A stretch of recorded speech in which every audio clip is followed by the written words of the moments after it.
দীনতা প্রকাশ। তোমার বাড়িতে যে আসবে সাধুগুরু বৈষ্ণব, অর্থ তো অনেকেরই আছে। আমরা এই মর্তধামে মানব জন্ম পেয়েছি, কারোর কম কারোর বেশি অর্থ আছে। কিন্তু বাবা, যদি কোটি টাকার ঘরও হয়, দেখবেন অনেকের বাড়িতে সাধুগুরু বৈষ্ণবের চরণধুলি পড়ে না। আবার কুড়ে ঘরের মধ্যে হাজার হাজার সাধুগুরু বৈষ্ণবের আগমন ঘটে যায়। এটা হচ্ছে সুকৃতি মা। সুকৃতি যদি ভালো থাকে, আপনার ঘরে বৈষ্ণবের চরণধুলি আপনি পাবেন। আর এই সুকৃতি না থাকলে তো পাওয়া যাবে না। তাই বলছি, সুকৃতি লাভ করতে গেলে তোমার ভিতর থেকে হিংসা, অহংকার এগুলো দূর করতে হবে, যেটা আমাদের ক্ষেত্রে একটু কঠিন হয়ে ওঠে। কি গো মা, আমরা কিন্তু হিংসা আর অহংকার নিয়েই বেঁচে আছি না? এখানে যত ভক্ত আছে একবার বুকে হাত দিয়ে বলুন তো, কার মধ্যে হিংসা নেই? ভক্ত বললে তো আর ভক্ত হওয়া যায় না, যায় কি? ভক্ত যদি কেউ হতে চায়, তার মধ্যে ভক্তির প্রয়োজন। আর ভক্তি সেখানেই বিরাজ করে যেখানে হিংসা নেই। নিতাই গৌর হরিহর। যেখানে হিংসা আছে সেখানে ভগবান থাকেন না। মহাভারতে হিংসা ছিল কার? বিনা যুদ্ধে নাহি দিব সুচক্র মেদিনী। তাহলে এই হিংসাটা ছিল কার? দুর্যোধনের। তাই তো আপনারা সবাই মহাভারত সম্বন্ধে জানেন। তা সেই যে দুর্যোধন, যে কিনা হিংসা করেছিল, হ্যাঁ, এই কারণে কিন্তু মা ভগবান তার কাছে থাকতেন না, সেই পক্ষ তিনি নেননি। তাই তো? তাহলে হিংসা যত সময় তুমি তোমার এই হৃদয় মন্দির থেকে সেটাকে দূর না করতে পারবে, সেখানে কিন্তু ভক্তি বিরাজ করবে না। আর শুভ কাজ করতে গেলে আগে তোমার ভিতর থেকে হিংসাটাকে দূর করতে হবে। আমি বাড়িতে বৈষ্ণব সেবা দিচ্ছি বা ভগবানের পূজা দিচ্ছি, মায়ের পূজা দিচ্ছি, যাই করি না কেন, কারোর পার্শ্ববর্তী কোনো ব্যক্তির সঙ্গে হয়তো আমার একটু দ্বন্দ্ব বিবাদ আছে, আমি কি করলাম? তাকে বাদ দিয়ে বাড়িতে অনুষ্ঠান করলাম। কোনো লাভ হবে না, কোনো লাভ নেই। ওই লাখ লাখ টাকা শুধু খরচটাই হবে, বিনিময়ে আপনি যে কিছু পাওয়ার আশাই করেছেন সেটা কিন্তু পাওয়া হবে না। তাই আমাদের মাথায় রাখতে হবে, ভক্তি রাজ্যে প্রবেশ করতে গেলে সবার আগে মন থেকে হিংসাটাকে দূর করতে হবে। হিংসাকে দূর করে, দীনতা প্রকাশ করে, আত্মনিবেদন করে, নিজের মন থেকে যদি কেউ ভগবানের সেবা দিতে পারে, ভগবানকে সেবা দিতে গেলে লাখ লাখ টাকা লাগে না, আপনার কিচ্ছু প্রয়োজন নেই। দুপোটা যদি নয়ন বাড়ি থাকে তাতেই ভগবান সন্তুষ্ট। নিতাই গৌর হরিহর। ছোট্ট ছোট্ট করে আমরা বলবো, সেটা হচ্ছে আমরা চলে যাব একটু মহাভারতে। মহাভারতে কুরুক্ষেত্রের মাঠে যুদ্ধ হলো। যুদ্ধ সমাপ্ত হবার পর জয়লাভ করলেন পঞ্চপাণ্ডব। রাজা হলো ধর্মরাজ যুধিষ্ঠির। হস্তিনাপুরের রাজা ধর্মরাজ যুধিষ্ঠির সিংহাসনে বসেছে। এদিকে ভগবান কৃষ্ণচন্দ্র আমার কুন্তি পিসিমাকে আসতে, কথা বেশি হলে কিন্তু মুশকিল, ওই আসা যাওয়ায় সার হবে, কাজের কাজ কিছু হবে না। কুন্তি পিসিমাকে ডেকে বলছেন, গোবিন্দ পিসিমা, সারা জীবন কষ্ট করেছ, অবশেষে ছেলে রাজা, তুমি রাজমাতা, জীবনের সমস্ত কষ্টের অবসান ঘটে গেছে, আজ তুমি রাজমাতা। তাই পিসিমা, এবার আমি যাই, আমাকে বিদায় দাও।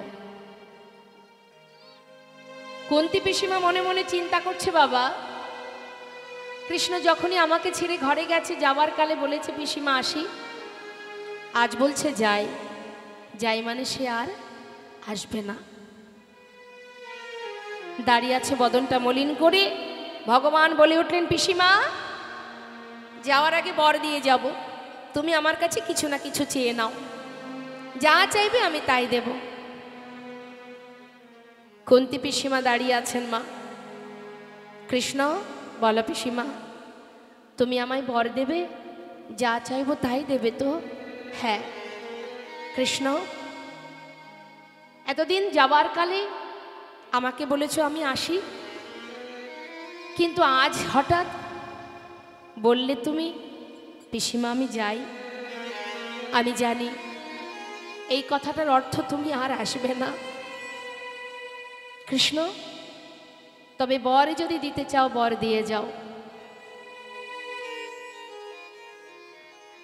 এতদিন আমার সুখ দুঃখ ছিল, কষ্ট ছিল, হরিবল হরিবল। তাই তুমি আমার 5 পুত্রের সঙ্গে বন্ধুর মতো ছিলে। আজ সমস্ত কষ্টের অবসান ঘটেছে, তাই তুমি ছেড়ে চলে যাচ্ছ কৃষ্ণ। তাহলে এ জগতে সুখ ভালো নাকি দুঃখ ভালো? যদি যাবার সময় বর দিয়েই যাও, এই বর দিয়ে যাও। আর যে কটা দিন এই ধরাতে বেঁচে থাকবো, এই জগতে যদি আরো কোনো দুঃখ কষ্ট থেকে থাকে, যদি আরো কোনো যন্ত্রণা থেকে থাকে, সবটুকু তুমি আমায় দিয়ে যাও। আমি এতটুকু সুখ চাই না কৃষ্ণ। পাশে দাঁড়িয়ে আছে ভীম। ভীম বলছে, মা, সারা জীবন তো তোমাকে নিয়ে বনে বনে কাটিয়েছি। কত যুদ্ধ, কত কষ্ট, সব কিছুর অবসান ঘটিয়ে সবেমাত্র দাদা রাজা হলো। সুখের নাগাল পেতে না পেতেই তুমি আবার কেন দুঃখ চাইছো মা? তোমার কি স্বাদ মেটেনি? মা বললেন, ওরে ভীম, দুঃখ ছিল বলে কৃষ্ণ আমাদের সঙ্গে ছিল, সহায় ছিল। আজ দুঃখের অবসান ঘটেছে বলেই কৃষ্ণ ছেলে চলে যাচ্ছে। বাবা, একটিবার বল, এই জগতে দুঃখ পেলে, এই জগতে যদি কেউ কষ্ট পায়, তাহলে যে কৃষ্ণকে কাছে পাওয়া যায়, চাই না বাবা? যে সিংহাসনে বসলে চিরতরে কৃষ্ণ হারা হতে হয়, আমি সেই সোনার সিংহাসনে চাই না। যুধিষ্ঠির সিংহাসন ছেড়ে নেমে আয় ওই সিংহাসন ছেড়ে। যে সিংহাসনে বসলে কৃষ্ণ হারা হতে হয়, সে সুখ আমি চাই না বাবা, নেমে আয়। ভগবান পিসিমার ভালোবাসা দেখে রথ থেকে নেমে এসে পিসিমাকে বুকের মধ্যে জড়িয়ে ধরেছে। হরিবল হরিবল। পিসিমা, কত ভালোবাসলে তবে সারা জীবনের কষ্টের ফল সোনার সিংহাসনটুকু ত্যাগ করতে চাই? আমি তোমার ভক্তি ভালোবাসায় চিরতরে তোমার কাছে বাধা রইলাম পিসিমা। যখনই আমায় ডাকবে আমি তোমার কাছে এসে ধরা দেব। আপনারা যে ছুটে এসেছেন যার কথা শ্রবণ করবার জন্য, তাকে কখনো চোখে হয়তো দেখেননি, তো চোখে না দেখে তাকে ভালোবেসেছেন আপনারা। বলুন দেখি, কত বড় ভালোবাসা আপনাদের, কত গভীর ভালোবাসা। না হলে আপন আপন শয্যা ছেড়ে, ঘরের কাজ ছেড়ে, ছেলে মেয়ে স্বামী আত্মীয় পরিজন ছেড়ে আজ কেন আপনারা এখানে এসে বসে আছেন? যাকে কখনো চোখেই দেখেননি মা, তার কথা শোনার জন্য এখানে আপনারা বসেছেন। তাহলে কতটা ভালোবেসেছেন যে, হে প্রভু, তোমাকে চোখে হয়তো দেখিনি, কিন্তু তথাপিও আমরা তোমায় ভালোবাসি। ভালোবেসেছেন বলেই আজ এখানে বসে আছেন। যখনই আপনি বাড়ি থেকে বেরিয়েছেন, মনে মনে ভেবেছেন, তখনই কিন্তু এই যে মন, আমাদের এই দেহটাকে চালায় কে?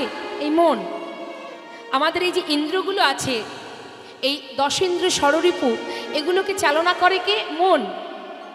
তাহলে মনে মনে যখনই আপনি ভেবেছেন যে আমি চললাম কৃষ্ণ কথা শ্রবণ করতে, তখনই কিন্তু আপনার ইন্দ্রগুলো সবাই কিন্তু সেই মনের সাথে সাথে এখানে এসে হাজির হয়েছে।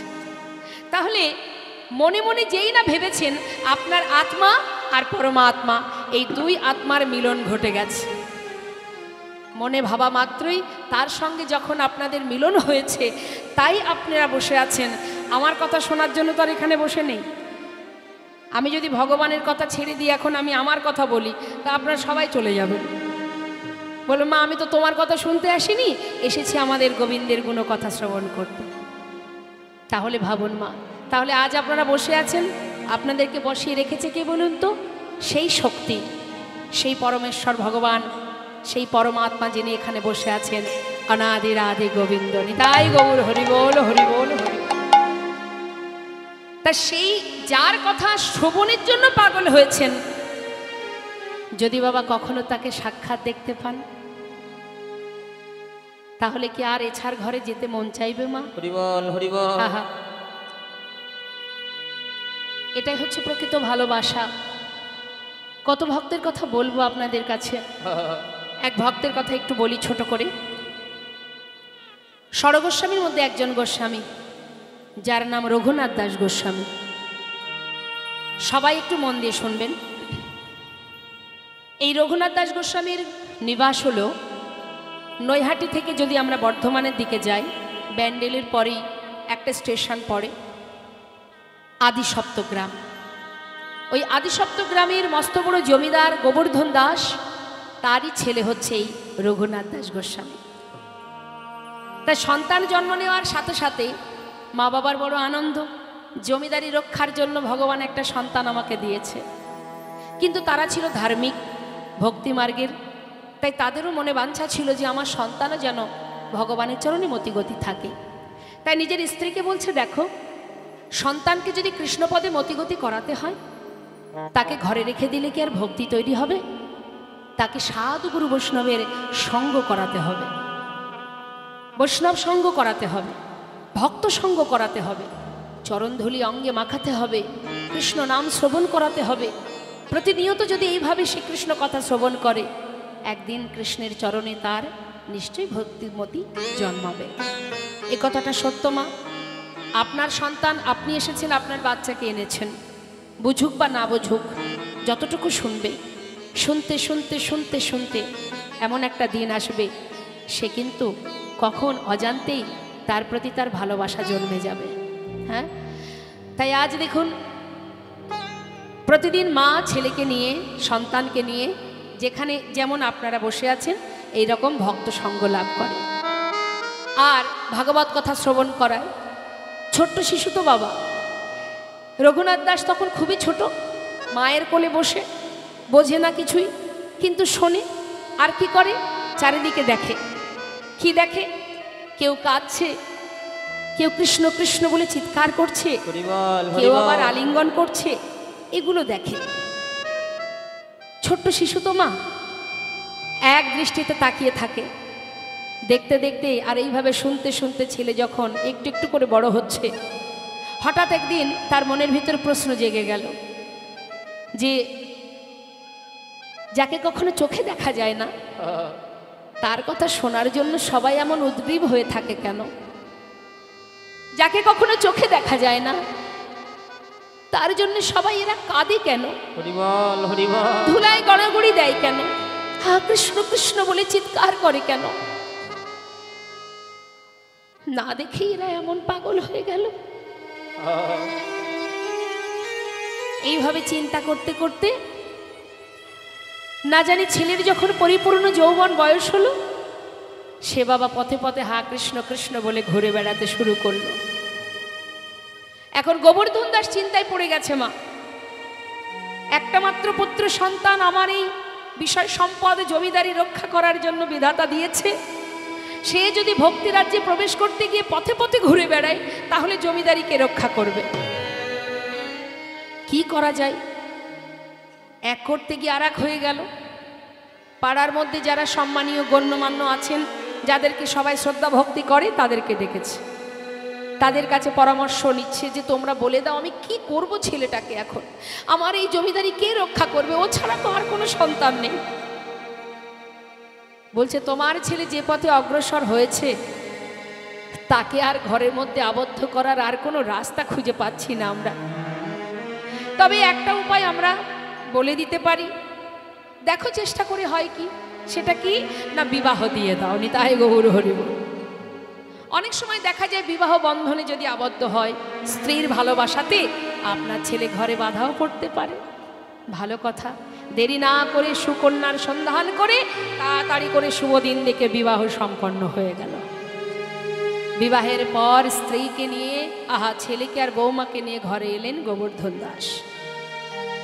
বিবাহের পরের দিন কি হয় মা? পরের দিনটাকে কি বলে? কাল রাত্রি। সেই দিন শ্বশুর মশাই বৌমাকে ডাকলেন, মা, তোমার কাছে আমার একটা চাওয়া। বলুন বাবা। মা, তোমাকে আমার পুত্রবধূ করে ঘরে এনেছি কেন জানো? তুমি তোমার ভালোবাসা দিয়ে আমার ছেলেটাকে একটু ঘরে বেঁধে রেখো। শিশুকাল থেকে এমন একটা মানুষের কথাও শুনেছে, হরিবল হরিবল। কখন কে জানে আমার ছেলে পথের পাগল হয়ে গেছে, ও ছাড়া আমার যে আর কেউ নেই। তাই তোমার কাছে আমার অনুরোধ, তুমি তোমার যথাসাধ্য যতটা সম্ভব তুমি তোমার ভালোবাসা দিয়ে আমার কোলের সন্তানকে আমার কাছে রেখো। বাবা, আমি চেষ্টা করব। হরিবল হরিবল। চলে গেল কাল রাত, এলো ফুলশয্যা রাত। ফুলশয্যা ঘরে বসে রঘুনাথ দাস চোখের জলে বুক ভাসিয়ে কাঁদছে আর বলছে, দয়াময়, এ তোমার কি পরীক্ষা? শিশুকাল থেকে শুধু তোমার কথা শুনে এসেছি, বড় মনে বাসনা তোমাকে সাক্ষাৎ দর্শন পেতে চাই। এ কোন কঠিন পরীক্ষায় আমাকে ফেলেছ?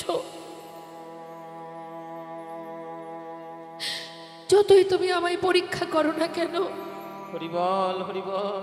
আমি সমস্ত পরীক্ষা উত্তীর্ণ করে আমি তোমাকে দেখতে চাই প্রভু, তোমার কাছে পৌঁছাবোই পৌঁছাবো। ফুলশয্যা ঘরে রঘুনাথ দাস কাঁদছে। মা, নববধূ সরজু জিজ্ঞাসা করলেন, স্বামী, আজকের সুখের দিনে, আনন্দের দিনে তুমি কাঁদছো কেন? আজ তো আমাদের জীবনে আনন্দের দিন, আজ তোমার চোখে জল কেন? তবে কি এই বিবাহেতে তোমার কোনো মত ছিল না, নাকি আমাকে পছন্দ নয়? রঘুনাথ দাস বললেন, সরজু, তোমার প্রশ্নের উত্তর দেওয়ার আগে আমি তোমার কাছে দুটো প্রশ্ন করব, উত্তর দেবে? বলো স্বামী, বিবাহের পর এই ঘরে এসেছো, এই ঘরের তুমি কে হও? আমি এই ঘরের কুলবধূ। আমার কে হও? সহধর্মিণী। বাহ! আচ্ছা সরজু, যে সহধর্মিণী হয় তার কি কাজ হয়? আমি তো জানি না স্বামী, তবে গুরুজনের মুখে শুনেছি, স্বামী যদি ধর্মের পথে যায় তাকে সহায়তা করাই সহধর্মিণীর একমাত্র কাজ। হরিবল হরিবল। সরজু, এতক্ষণে তুমি ঠিকই বলেছ, তবে আজ শোনো আমি কাঁদছি কেন জানো? জানো সরজু, শিশুকাল থেকে না মায়ের কোলে বসে একটি মানুষের কথা আমি শুনেছি, যার রূপের কথা, গুণের কথা, যার মহিমা শুনতে শুনতে শুনতে শুনতে আজ আমি বড় হয়েছি। সরজু, শিশুকাল থেকে শুধু শুনেই গেলাম, যার রূপের কথা এত মধুর, যার গুণের কথা এত মধুর, চোখে না দেখে জগতের যে পথের পাগল হয়ে যায়, যার চরণ পাওয়ার জন্য যোগী মুনি ঋষি যুগ যুগ ধরে সাধনা করে, যার চরণ পাওয়ার জন্য জগৎবাসী ফুল তুলসী দিয়ে হা কৃষ্ণ কৃপা করো বলে কাঁদে, সেই মানুষটির কথা শুনতে শুনতে হঠাৎ আমার মনে বাসনা জাগলো, আমি তাকে একবার সাক্ষাৎ দর্শন করতে চাই। পথে পথে ঘুরি বলে আমার পিতা জোরপূর্বক তাদের প্রয়োজনে রাখবে বলে আমাকে বিবাহ দিয়েছে। সরজু, তুমি তো আমার সহধর্মিণী, পারবে আমার ধর্মের পথে সহায়তা করতে? স্বামী, তুমি কি চাও বলো? সরজু, আজ রজনীতে তুমি আমার হাত ধরে ঘর থেকে বাহির করে দেবে, বলো পারবে তুমি? স্বামী, এ তুমি কি বলছো?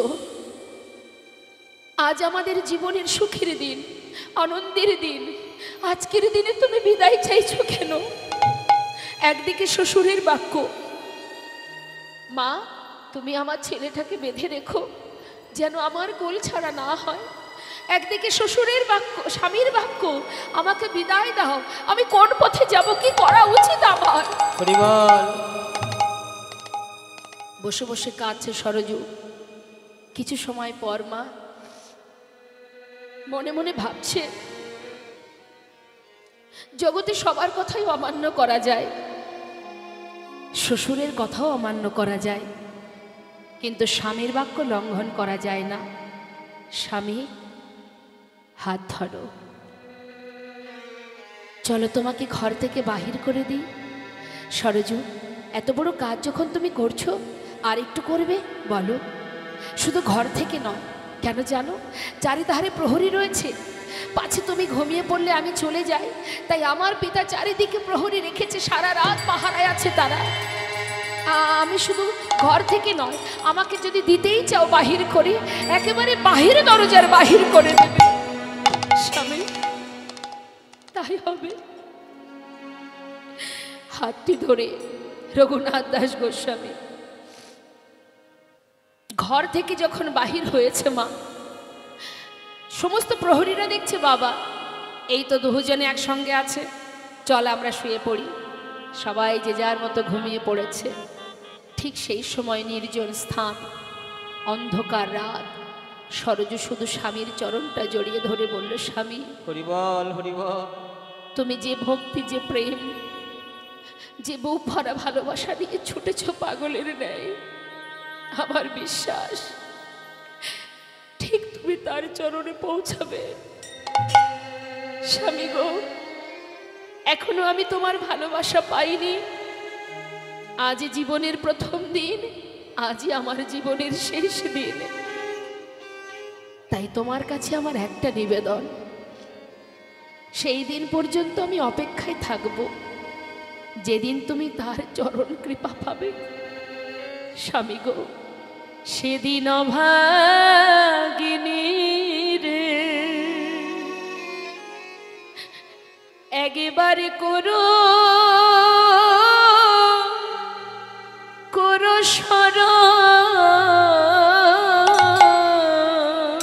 সেদিনে অভাগিনীকে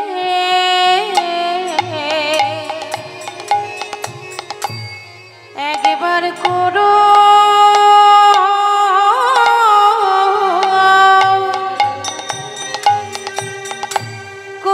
সরো, যেদিন পাবে তুমি ওই গোবিন্দ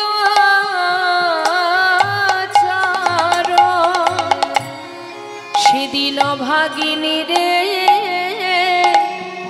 একবার করো সরো। যেদিন পাবে তুমি তাই গৌর হরিব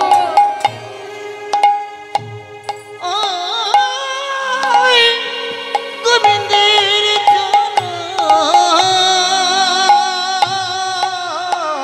হরিবল হরিব, সেদিন এই অভাগিনীকে একবার করো সরো। স্বামী তোমার চরণে শুধু এই নিবেদন, সেদিনে অভাগিনীকে করো সরো। তোমার কাছে আমার এই নিবেদন, সেদিনে অভাগিনীকে করো যেদিন সরো। পাবে তুমি গোবিন্দের চরণ, আর কিছু চাই না আমি, আমি তোমার কাছে এই নিবেদন, অভাগিনীকে করো আমি সরো। তোমার কাছে এই নিবেদন, অভাগিনীকে করো শরণ, এই অভাগিনীকে একবার করো শরণ। তাই শ্রবণ করে মা পথের পাগল হয়েছিলেন। শুধুমাত্র আমি এক ভক্তের কথা কেন বলবো, রঘুনাথ দাস গোস্বামী একাই নয়, সর গোস্বামী তারা আমার আপনার মতন সামান্য অর্থের মালিক নয়, তারা এক একজন জমিদার ছিলেন। সনাতন গোস্বামী তিনিও ছিলেন জমিদার বাবা। তা এই রকম জমিদার যারা, আগেকার সময়ে জমিদার যারা, সেই সকলে, সেই সর গোস্বামী যারা সর্বস্ব তাদের ধন ঐশ্বর্য ফেলে রেখে তারা সার কোনটি অসার কোনটি বুঝতে পেরেছিল বলেই সর্বস্ব পরিত্যাগ করে আপন ঘরে পৌঁছে গিয়ে ভগবানের চরণ সান্নিধ্য লাভ করেছিলেন সেই সরগোস্বামী, যার নাম প্রতিটা মুহূর্ত আমরা শ্রবণ করি। শান্ত মনে একটু আস্বাদন করুন। এই যে প্রভাস নদীটা কোথায়? গুজরাটে। গুজরাটে সৌম্যতীর্থ বলে একটি জায়গা আছে বাবা। তা মা, এই যে সৌম্যতীর্থ বলে একটি জায়গা, এই জায়গাটি মানে এখানে দেবাদিদেব মহাদেবের একটি বিগ্রহ সেবা হয়, যার নাম সোমনাথ। ওই সোমনাথের নামেই জায়গাটির নাম সৌম্যতীর্থ। তা সেই সৌম্যতীর্থে এই নদীটা, এই প্রভাস নদী, ভগবান দ্বারকায় গিয়েছিলেন কিন্তু যজ্ঞ করেছিলেন ওই প্রভাস নদীর তীরে। তা সৌম্যতীর্থে যে নদীটা মানে এই যে প্রভাস নদী, এই যে প্রভাস নামটা এটা কে দিয়েছিল না চন্দ্রদেব। কেন দিয়েছিল আমরা জানব। চন্দ্রদেবের 27 জন স্ত্রী, তথাপিও চন্দ্রদেব গুরুপত্নীর প্রতি যখন দৃষ্টি রাখে তখন গুরুদেব তাকে অভিশাপ দেন যে তোমার এক একটি কলা করে ক্ষয় হতে হতে একদিন তুমি সম্পূর্ণটাই শেষ হয়ে যাবে। অর্থাৎ অভিশাপ কি দিল? গুরুদেব অভিশাপ দিলেন ক্ষয় রোগ হবে। তা এখন গুরু বাক্য তো আর লঙ্ঘন হতে পারে না মা। এইবার চন্দ্রদেব কিন্তু এক একদিনে এক একটা করে কলা ক্ষয় হতে শুরু হয়ে গেল। দেখেছেন তো চন্দ্রদেব এই যে 15 দিনে এক পক্ষ কাল হয়, এক একটা করে কলা ক্ষয় হতে হতে দেখবেন একটি কলা এসে দাঁড়ায়, হ্যাঁ, যখন অমাবস্যা হয়। আবার দেখবেন ওই যে একটি কলা আমরা দেখতে পাই দেবাদিদেব মহাদেবের মস্তকে, ভোলানাথের মাথায়, তাই না? কিভাবে এলো শুনো। তা যখন গুরুদেবের অভিশাপ লাগলো, একটার পর একটা কলা ক্ষয় হতে হতে প্রায় শেষ, স্বামী মারা যাবে, আর একটি কলা বেঁচে আছে, তখন এই 27 জন স্ত্রী দল বেঁধে গেলেন ভোলানাথের কাছে। মহাদেব কৈলাসে বসে ধ্যানে মগ্ন, সেখানে গিয়ে হাজির। এখন মহাদেবের যে সহধর্মিণী মা পার্বতী, তিনি হচ্ছেন এই 27 জন যে রমণী, তাদের সম্পর্কে দিদি হয়। তাহলে সম্পর্কে ভোলানাথ কি হবে? জামাইবাবু। এখন কৈলাসে নিরজনে বসে বসে ভোলানাথ ধ্যানে মগ্ন, 27 জন শালি গিয়ে হাজির। জামাইবাবু, ও জামাইবাবু, ও জামাইবাবু।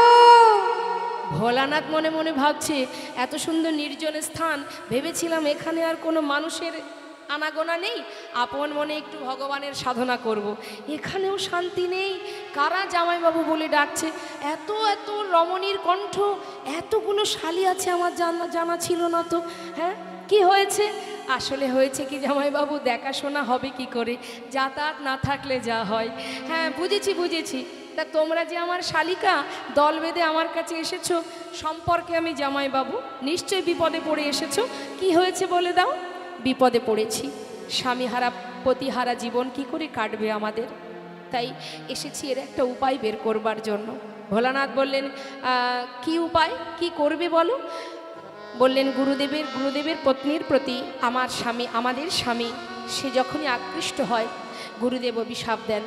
এখন স্বামী একটু একটু করে ক্ষয় হতে বসেছে, আর একটি কলা বেঁচে আছে, সে যদি হারিয়ে যায় তাহলে আমরা কি করে বাঁচব, আপনি আমাদের উপায় বলুন।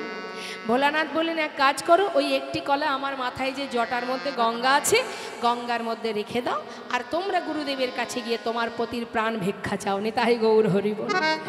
এই কথা শোনা মাত্রই সেই একটি কলা ভোলানাথের মাথায় জটার মধ্যে রেখে দিয়েছেন। দেখেছেন তো মা, ভোলানাথের মাথায় একটি কলা থাকে, হ্যাঁ ওটাই।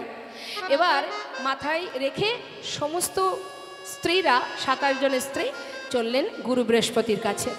সেখানে গিয়ে গুরুদেবকে যখন চরণ ধরে কাঁদতে শুরু করলেন, গুরুদেব আমাদের কি অপরাধ, পতিকে হারিয়ে ফেললে আমরা সতী রমণী, আমাদের কে রক্ষা করবে, আমাদের মান মর্যাদা কে দেবে, আমরা কার কাছে আশ্রয় নেব, কোথায় যাব আমরা। ভোলানা গুরুদেব চিন্তা করলেন কথাটা মন্দ নয়, কিন্তু আর তো কোনো উপায় নেই, যদি একটি কলা বেঁচে থাকতো তাহলে তোমাদের চিন্তা করে আমি কোনো না কোনো উপায় দিতাম, আর তো কিছু করার নেই। গুরুদেব আপনি উপায় তো বলুন, যদি স্বামীর একটি কলাও বেঁচে থাকে আমরা তাকে ফিরে পাবো, আপনি একটু উপায় আমাদের বলুন। তখন গুরুদেব বললেন এক কাজ করো, যদি একটি কলাও বেঁচে থাকে তাহলে ওই সৌম্যতীর্থে যে নদী আছে ওই নদীতে স্নান করাও, তাহলে তোমার প্রতি পুনরায় আবার পুণ্যজ্যোতি ফিরে পাবে।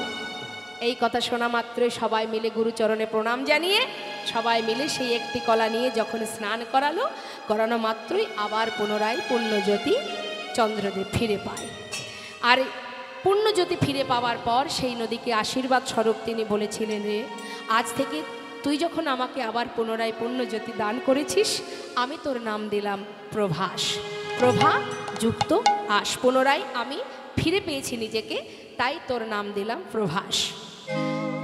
এই যে প্রভাস নদী বাবা, এ আবার অভিশপ্ত হয়েছিলেন মা। কিভাবে অভিশপ্ত হয়েছিলেন? সেই অভিশাপ খণ্ডন করার জন্যই কিন্তু গোবিন্দ যজ্ঞ করেছিলেন প্রভাস নদীর তীরে। তা মা, এই প্রভাস আবার অভিশপ্ত হলো কি করে? এক মণিপুত্র গিয়েছিল তৃষ্ণা নিবারণের জন্য, আর ওই প্রভাস নদীর জলের মধ্যে ছিল এক কুমির। সেই কুমির সে কী করলো? সেই বাচ্চাটাকে জলের ভিতরে নিয়ে তাকে খেয়ে ফেলে। এখন অন্যান্য শিশুরা তার পিতার কাছে গিয়ে যখন খবরটা দিল, তখন স্বয়ং মুনি নিজে এলেন, এসে বললেন, ওরে তোর এত বড় স্পর্ধা, আমার পুত্রের প্রাণ হরণ করেছিস, আমি তোকে অভিশাপ দেব। মুনিবর অভিশাপ দিলেন যে তোর বক্ষের জল শুকিয়ে যাবে, তোর বক্ষের উপরে প্রখর রৌদ্রের তাপ, কুকুর বিড়াল মানুষ এই তোর বক্ষের উপর দিয়ে হেঁটে যাবে, মলমূত্র ত্যাগ করবে, সবাই তোকে ঘৃণা করবে।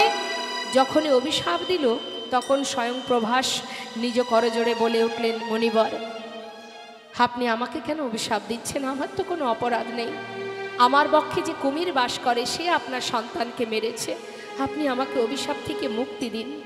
তখন সেই মুনি মনে মনে ভাবলেন, কথাটা মন্দ নয়, তাহলে অভিশাপ যখন দিয়েছি অভিশাপ তো লাগবেই, তাহলে আশীর্বাদও করে গেলাম। কি আশীর্বাদ? না, যেদিন তোর এই বক্ষ থেকে জল নিয়ে অনাদির আদি গোবিন্দ রাধারানীর চরণ ধৌত করবে, সেই দিন তুই মুক্তি পাবি, তার আগে নয়। নেতাই গৌর হরিবল। তাই সেই প্রভাস নদীকে উদ্ধার করবার জন্য ভগবান প্রভাসের তীরে যজ্ঞ করেছিলেন। শুধুমাত্র এটাই ছিল না কারণ মা, কারণ আরও অনেক ছিল। সুরধ্বনির তীরে আজ গৌর কিশোর দেখো নাম যজ্ঞ করবে বলে আনন্দে বিভোর। প্রভু আমার আনন্দে বিভোর। নদীয়ার চাঁদ আমার গৌর সুন্দর নবদ্বীপে, আহা নেতায় গৌর হরি বল। নবদ্বীপের মাঝি নদীয়ার গৌর হরি, রাধাকৃষ্ণ মিলিত তনু গৌর সুন্দর। হঠাৎ তার মনে বাঞ্ছা জাগলো বাবা যে তিনি হরিনাম যজ্ঞ করবেন। তিনি সর্বত্রে সকলের পায়ে ধরে হাতে ধরে হরিনাম দিয়েছেন। শুধু তাই নয়, ঘাটে মাঠে পথে সব জায়গায় তিনি হরিনাম দিয়েছেন। কেন দিয়েছেন? আমাদেরকে উদ্ধার করার জন্য। আমাদেরকে উদ্ধার করার জন্য তিনি এই সুন্দর নামটি দিয়েছেন। কেন দিয়েছেন? রে জীব, সাধন ভজন যাগযজ্ঞ কিছুই তোরা পারবি না। এমনিতেই কলিহত জীব একটু অলস, অলস না মা? কাজ করতে না করলেই ভালো হয়। সারাদিন যদি শুয়ে বেশে বসে থাকতে পারতাম বোধহয় ভালো হতো। তা যাই হোক, এই অলসতা আছে, তারপরে সময়ও আমাদের খুব কম, তাই তো? কলিহত জীবের পরমায়ু 100 বছর, তাও সেই পর্যন্ত আমরা অনেকে থাকি না। কে যে চলে যাব কখন আমরা জানি না। তাহলে এই অল্প সময়ের মধ্যে অলসতা কাটিয়ে সব কিছু খাওয়া ঘুম ঘোরানো ইত্যাদি মিটিয়ে তার মধ্যে ভজন সাধন করা, সে সময় হবে কিনা সন্দেহ আছে। তাই প্রভু বললেন, ওরে জীব, সহজ উপায় দিলাম, হরিনাম জপ করো, মহামন্ত্র হরিনাম মহামন্ত্র জপ করো। তবে তার জন্য আলাদা কোনো স্থানকাল পাত্রের দরকার নেই।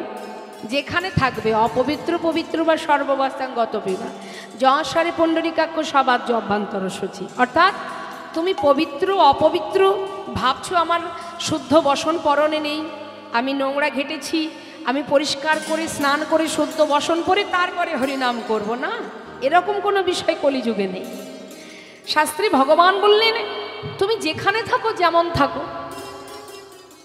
তুমি যে অবস্থায় থাকো না কেন, শুচি থাকো অশুচি থাকো, পবিত্র থাকো অপবিত্র থাকো, যেখানে থাকো যেমন থাকো, কোনো দুঃখ নেই। যখনই হরিকে স্মরণ করবে সেই মুহূর্তেই তোমার ভিতর বাহির পবিত্র হয়ে উঠবে। তাই হরিবল হরিবল। তাহলে কত সহজ পদ্ধতি আমাদের কলিহত জীবের জন্য। কৃত্যে যদ্ধায়তে বিষ্ণু ত্রেতায় যজ্জতে মক্ষ দাপরে পরিচর্যং কল তদ্ধরি সংকীর্তন। সত্যযুগে ছিল কি যাগ যজ্ঞ, সত্যযুগে ছিল ধ্যান তপস্যা, যুগ যুগ ধরে ধ্যান তপস্যা করতে হতো। ত্রেতা যুগে ছিল যাগযজ্ঞ, তারপরে ছিল পূজা অর্চনা করা, সেবা পূজা করা। আর কলিতে কিচ্ছু করতে হবে না, শুধু মহামন্ত্র জপ করো, হরিনাম মহামন্ত্র। তা প্রভু আমার হরিনাম দিলেন, আর কি বললেন? নাম ছাড়া কলিজীবের নাহি আর ধর্ম, সর্বধর্ম সার নাম এই শাস্ত্র মর্ম। হরিনাম ছাড়া কলিজীবের উদ্ধারের আর কোনো রাস্তা নেই, আর কোনো ধর্ম নেই। হরিনাম জপ করো, নাম বদনে উচ্চারণ করো। তা বাবা মহাজন আরও বললেন, যদি কেউ হরিনাম করতে পারে, হরিনাম যজ্ঞ করতে পারে, তাহলে তার আর কিছু করা লাগে না। অনেক প্রমাণ আছে মা। দেখুন শাস্ত্রে বলছেন, দান ব্রত তপতীর্থ ক্ষেত্রাদি নাঞ্ছা যা স্থিতা শক্তয় দেব মহাতাং সর্বপাপ হর শোভা রাজস্ব অশ্বমেধনং জ্ঞান আধ্যাত্ম বস্তু ন আকৃষ্য হরিনামে স্থপিত শেষ নামেশ। একটু ভেঙে বুঝিয়ে দিই, সেটা বলছি যে যদি কেউ দান করে, আপনি মনে করুন বস্ত্র দান করলেন, অন্ন দান করলেন, তো এই দানের তো একটা পুণ্য অর্জন হয়। কি গো মা, আপনি কাউকে দান করলেন, ভালো কাজ করলেন, তো ভালো কাজ করলে কি হয়? তাতে একটা পুণ্য অর্জন করা হয়। আপনার একটা লাভ কি না, আপনি পুণ্য অর্জন করলেন। বা কাউকে যদি আপনি, যেমন মনে করুন কেউ ব্রত করে, কেন? ভগবানের সান্নিধ্য লাভ করার জন্য, যাতে প্রভু আমার পাপ তাপ দূরীভূত করে দিয়ে যেন তার চরণে ঠাঁই দেয়, এই কারণে ব্রত করা হয়। তা ব্রত করো, যাগযজ্ঞ করো। কেউ মা কালীকে ভালোবাসে, কেউ শিবের পূজা করে, কেউ গণেশ পূজা করে, কেউ বাবা লোকনাথকে ভালোবাসে, কেউ ঠাকুর অনুকূলকে ভালোবাসে, কেউ সৌর অর্থাৎ সূর্যদেবের পূজা করে, তাই না? এক একজন এক একভাবে ব্রত করছে, তাতে কি হচ্ছে? একটা আলাদা আলাদা পুণ্য আমরা অর্জন করছি। কিন্তু শাস্ত্রে কি বললেন জানেন? এই জগতে যত রকমের ধর্ম আছে, যত রকমের ব্রত আছে, যত রকমের সুকাজ আছে, যদি জীব করে তাতে আলাদা আলাদা পুণ্য অর্জন হয়। কিন্তু কোনো জীব যদি হরিনাম মহামন্ত্র জপ করে, তাহলে সমস্ত রকমের পুণ্যতা এক হরিনামেই লাভ করা যায়। তাই গৌর হরিবোল হরিবোল। যদি কেউ হরিনাম করতে পারে, তাহলে সমস্ত রকমের পুণ্য ফল এই হরিনামেই লাভ করা যায়। তাই তো শাস্ত্রে বললেন, নাম ছাড়া কলিজীবের নাহি আর ধর্ম। হরিনাম করো, কৃষ্ণ সেবা করো। যিনি আমাদের সৃষ্টিকর্তা, যিনি সৃষ্টি করেছেন এই পৃথিবীটাকে, যার কৃপায় আজ মনুষ্যকুলে জন্ম পেয়েছি, সেই কৃপাময় করুণাময়ের, তার মতো দয়াল, তার মতো প্রেমময়। আনন্দের বিষয় এটাই যে দয়ালকে আমরা পেয়েছি কলিযুগে নদিয়ার মাঝে, এমন করুণাময় প্রেমময়, প্রেমের মূরতি, নিজের কথা না ভেবে শুধুমাত্র তার সন্তানের চিন্তা করে, আমরা তো তার সন্তান, আমাদের কথা ভেবে তিনি সর্বস্ব পরিত্যাগ করে সন্ন্যাসী হয়ে হরিনাম দিয়েছেন জীবকে। রে জীব, একবার হরিনাম জপ করে, দুটি বাহু তুলে আত্মনিবেদন করে মহামন্ত্র জপ কর। হরিবল হরিবল। ভাবুন মা, মহাজন বললেন যদি কেউ হরিনাম জপ করে তাহলে তার লাভটা কি? আহা, গোটা আসরটা যদি এরকম হয় তাহলে কিন্তু একটু সমস্যা হবে আমার।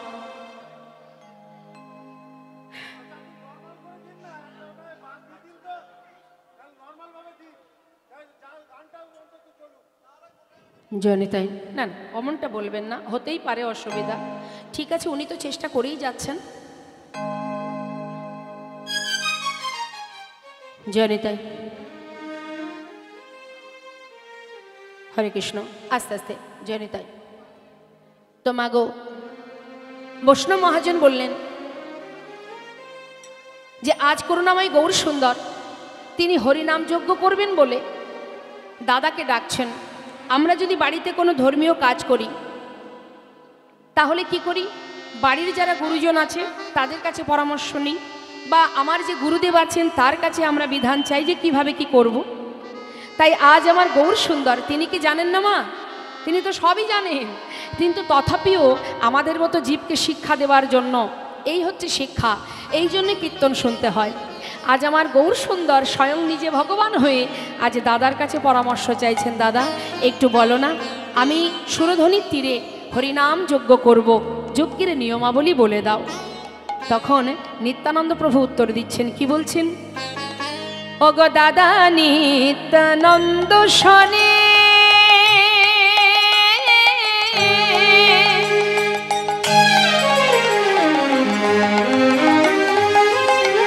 বিচার করিয়া ওই না দাদা নিত্যা নন্দের শনি আজ বিচার করিয়া আজি নিমন্ত্রণে লাগি প্রভু শ্রীবাসে পাঠাইলা।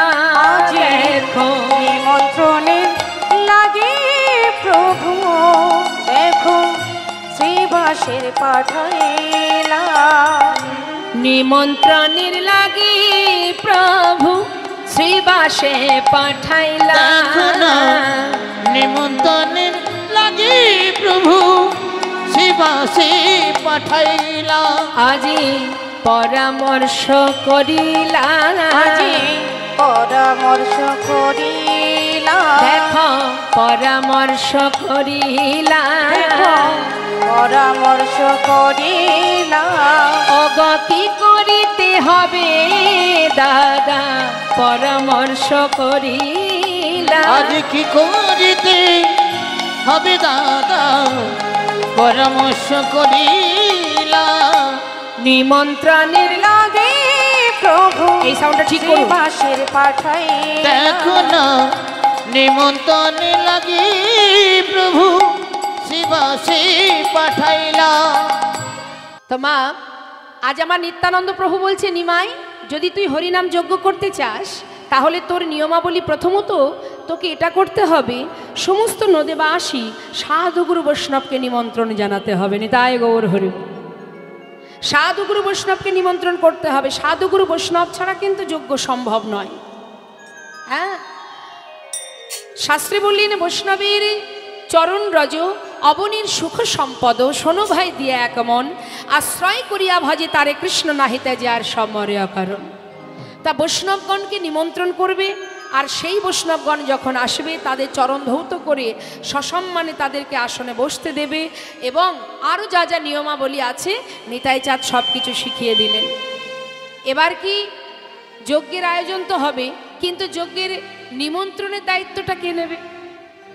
সমস্ত সাধুগুরু বৈষ্ণবকে নিমন্ত্রণ করতে গেলে এই দায়িত্বটা কাকে দেওয়া যায় না? নিতাই চাঁদ বললেন, এক কাজ কর নিমাই, একজনই আছে নবদ্বীপে যে সমস্ত নদেবাসীকে মানে অলিগলি জানে, রাস্তাঘাট চেনে, সে হচ্ছে শ্রীবাস পণ্ডিত।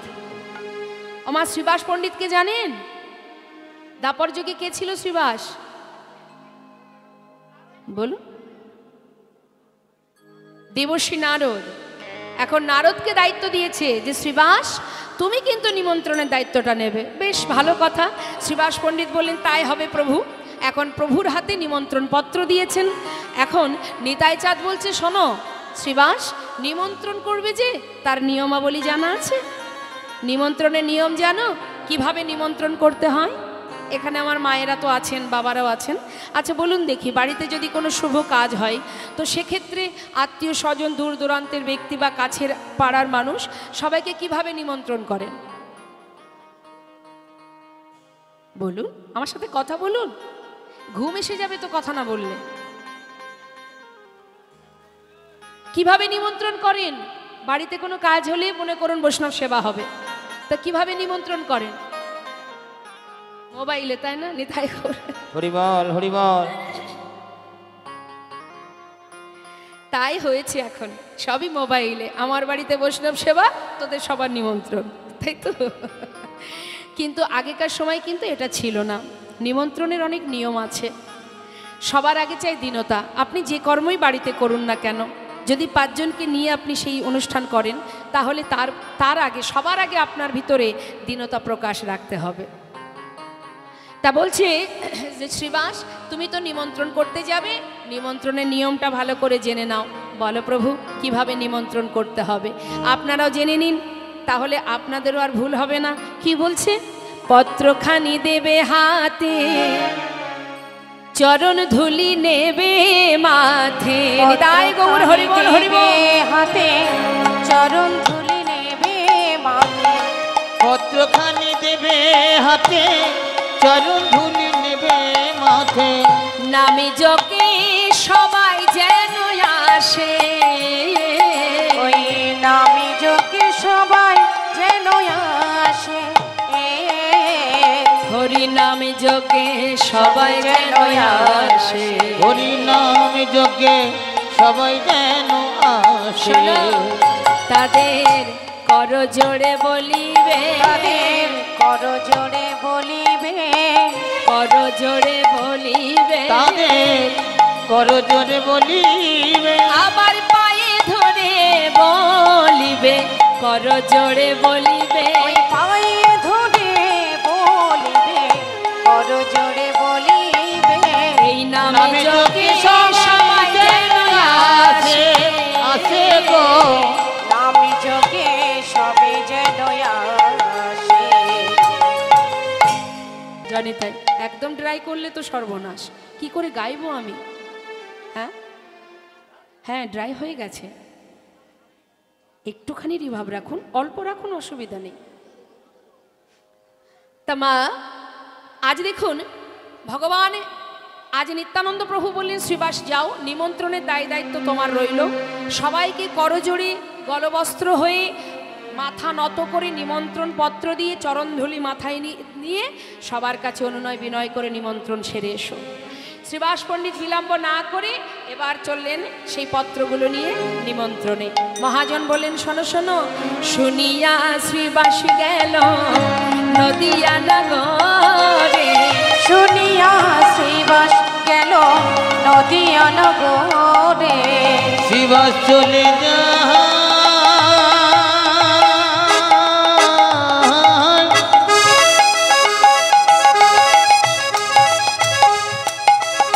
ওই নদিয়ার পথে পথে। নেমন্তনের পত্র লইয়া শিবাস চলে যায় গো।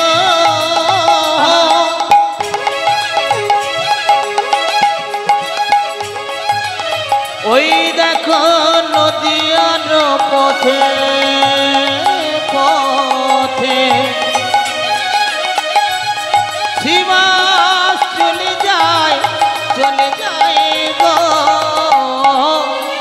শুনিয়া শ্রীবাস গেল নদিয়া নগরে।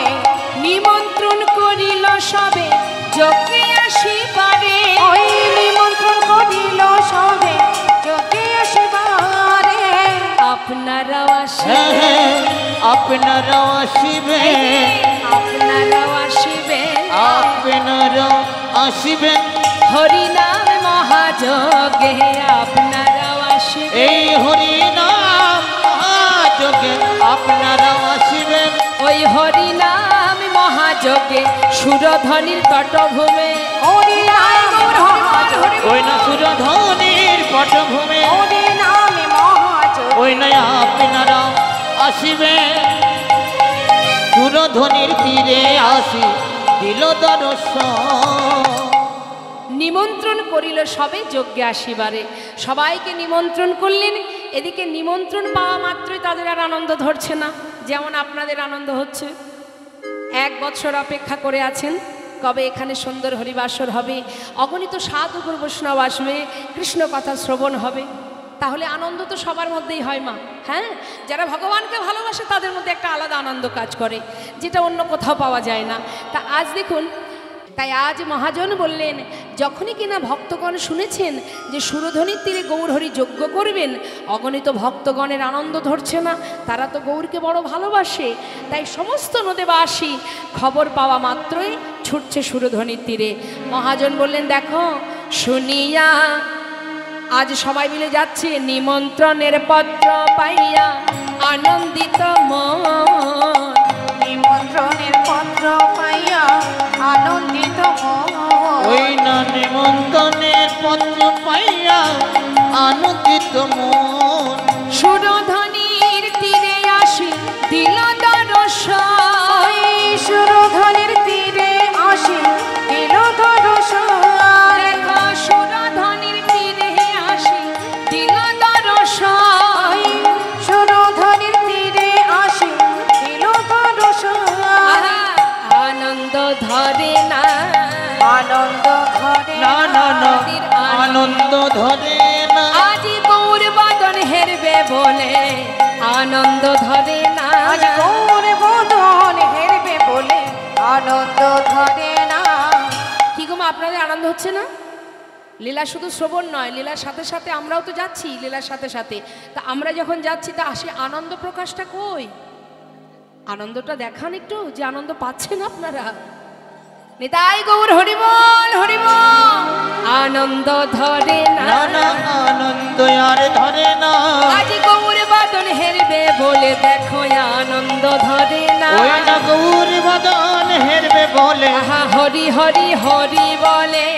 নিতাই গৌর হরিবল। ওই না হরি হরি হরি বলে। গৌর বদন হেরবে বলে তাদের আনন্দ ধরে না।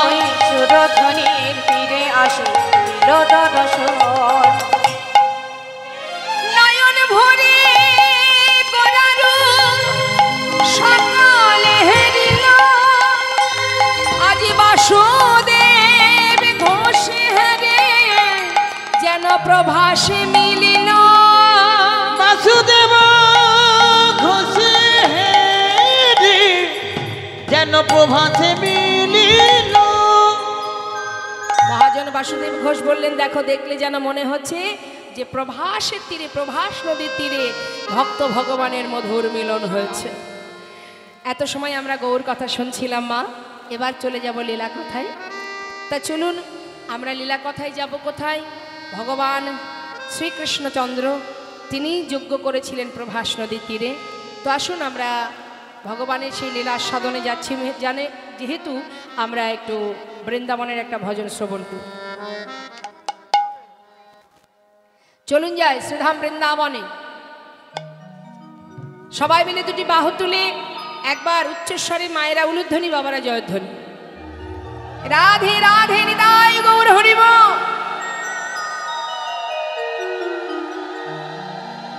রাধেশ্যাম রাধেশ্যাম।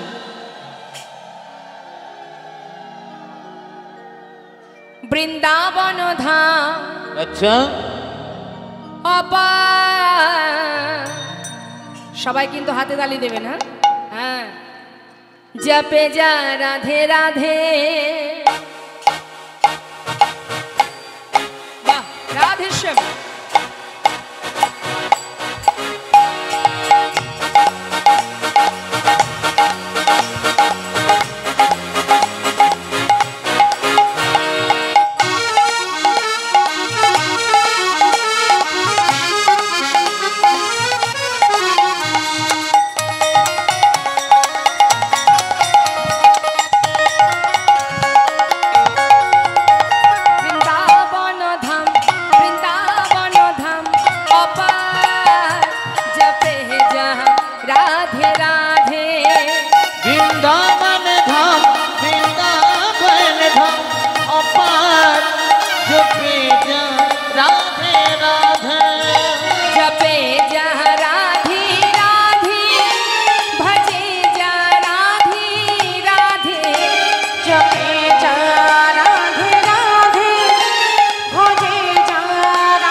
राधे अलबेली अच्छा राधे अलबेली सरकार चुपे जा राधे राधे राधे अलबेली सरकार चुपे जा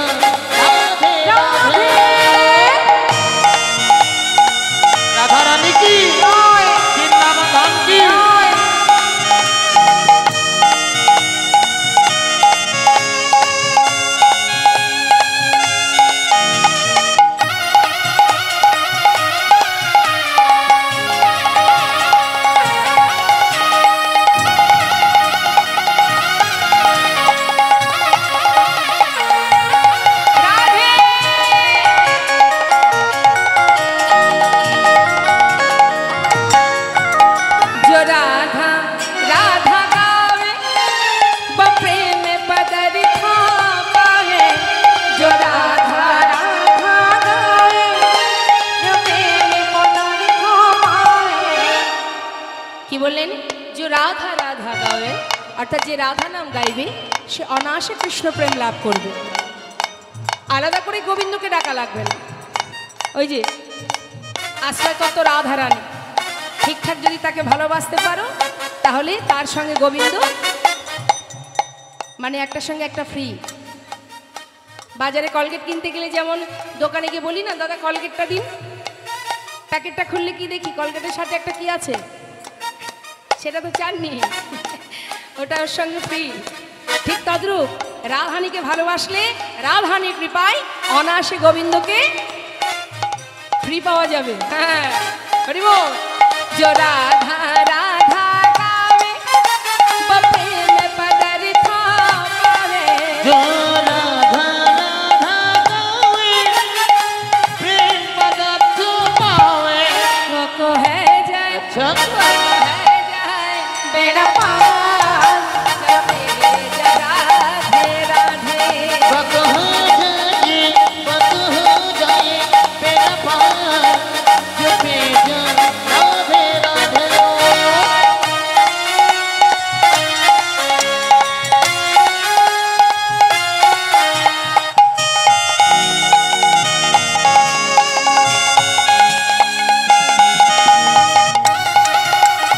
राधे।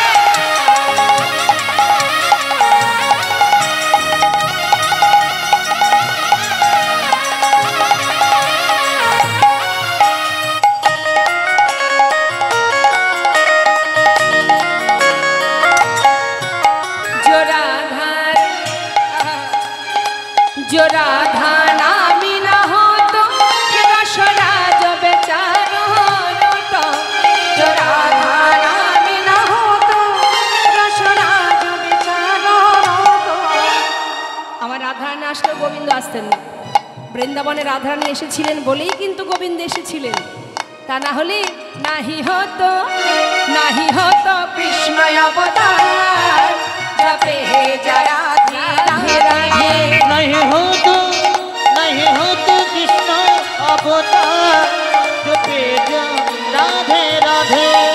বৃন্দাবন ধাম অপার জপে জয় রাধে हाय भजे राधे राधे जपे जय राधे राधे, हो जपे जय राधे राधे। भजे जय राधे राधे। राधा रानी की,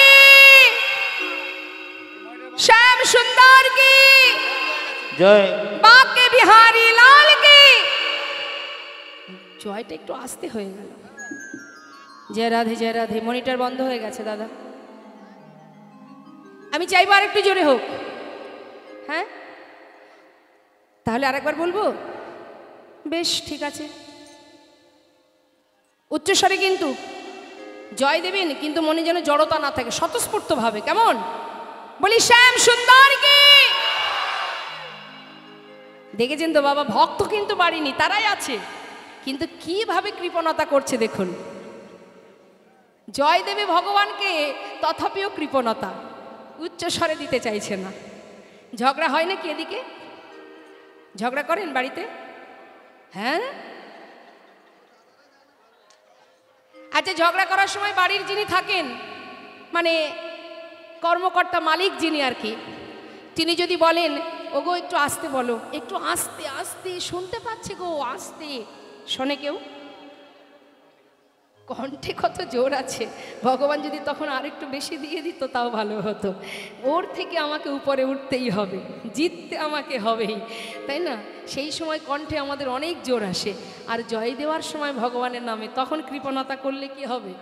হ্যাঁ, আর একদম কৃপণতা নয় এই মুহূর্তটুকু, ঠিক আছে? আমার জন্য নয়, যার যার নিজের জন্য উচ্চস্বরে একদম ব্রহ্মাণ্ডে, বিশ্ব ব্রহ্মাণ্ডে যেন কেঁপে ওঠে এমনভাবে জয় দেবেন। হ্যাঁ হ্যাঁ, বলি শ্যাম সুন্দর কি, নিতাই গৌর হরি বল। রাধা রানী কি, বাকে বিহারী লাল কি। এই তো ডাকলে আবার আসবে না, মানে ডাকতে হবে। ভক্তই পারে ভগবানকে জোর করে ডেকে আনতে, ভক্তরই ক্ষমতা আছে তাকে ডাকার। হ্যাঁ, জয় রাধেশ্যাম রাধেশ্যাম, জয় রাধে রাধে। মধুময় শ্রীধাম বৃন্দাবনে ভগবান প্রভাস নদীর তীরে যজ্ঞ করেছিলেন মা। এবার কিন্তু আমাদের লীলার মধ্যে একটু ধ্যান দিতে হবে। হ্যাঁ,